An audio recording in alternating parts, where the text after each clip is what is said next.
ഇന്ത്യയിലെ മതേതര ചേരി വളരെ ദുർബലമാണെന്നും ഇന്ത്യയിലെ മതേതര ചേരിയുടെ അടക്കമുള്ള മൗലികമായ പ്രശ്നം ഇന്ത്യയിലെ മുസ്ലിം ക്വസ്റ്റ്യനെ തിരിച്ചറിയാൻ കഴിയുന്നില്ല എന്നുള്ളതാണ്.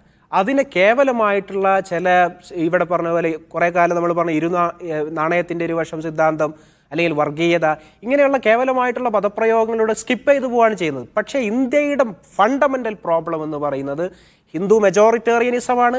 അത് രാഹുൽ ഈശ്വർ പറയുന്ന പോലെ ആത്മീയതയുടെ ദാഹമൊന്നുമല്ല. ആത്മീയതയുടെ ദാഹമാണ് ഈ ജയ് ശ്രീരാം വിളിച്ചിട്ടാണ് സ്നേഹത്തിൻ്റെ പ്രതീകം എന്ന് പറഞ്ഞ് രാമനെ കുറിച്ച് പറഞ്ഞിട്ടാണ് ഇന്ത്യയിൽ എത്രയോ മുസ്ലിങ്ങളെ കൊന്നുകൊണ്ടിരിക്കുന്നത്. 2 ദിവസം മുമ്പ് ഒരു മസ്ജിദ് അടിച്ചു തകർത്തു. എത്രയോ മുസ്ലിങ്ങളെ മോബ് ലിഞ്ചിങ്ങിലൂടെ കൊന്നുകളഞ്ഞു. ഇവിടെ RSSൻ്റെ സംഘടനകൾ ഇനിയും ഞങ്ങൾ കൊന്നുകളയും, ഇനിയും ഞങ്ങൾ മസ്ജിദുകൾക്ക് ആക്രോശിച്ചുകൊണ്ടിരിക്കുകയാണ്.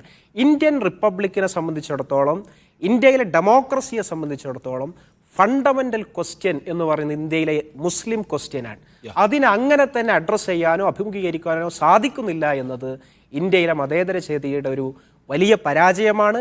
ആ പരാജയത്തെ മറികടക്കാതെ ഇന്ത്യൻ ജനാധിപത്യത്തിൻ്റെ ഭാവിയെക്കുറിച്ച് ഇവർക്ക് സംസാരിക്കാൻ സാധിക്കുകയില്ല എന്നാണ് ഞാൻ മനസ്സിലാക്കുന്നത്.